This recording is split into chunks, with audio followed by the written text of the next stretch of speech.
আসসালামু আলাইকুম এভরিওয়ান। আজকে আমরা তৈরি করছি ক্যারামেল পুডিং।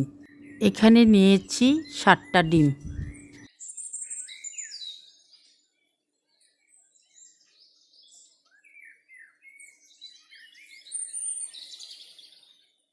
দুশো গ্রাম সাদা চিনি এবং স্বাদ মতো লবণ, 200 গ্রাম পানি, 200 গ্রাম গুঁড়া দুধ দিয়ে ভালো করে মিক্স করে নিব।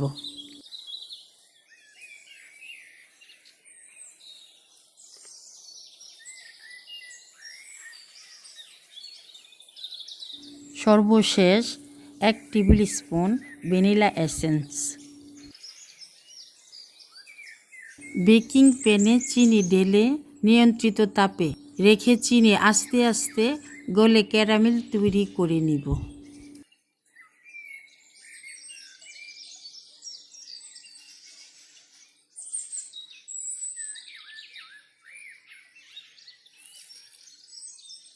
ক্যারামেল তৈরি হয়ে গেলে প্যানটি তুলে নিয়ে সঙ্গে সঙ্গে ঠান্ডা পানির একটি পাত্রের উপর রেখে দিব।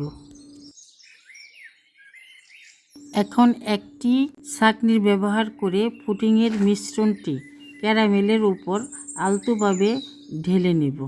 চুলায় একটি বড় পাত্রে পানি দিয়ে তার উপর একটি স্ট্যান্ড বসাবো। এরপর স্ট্যান্ডের উপর পুডিংয়ের প্যানটি 25 থেকে 30 মিনিটের মতন রেখে দিব। পুডিংটা হয়ে গেলে ঠান্ডা হওয়ার পর সার্ভ করব।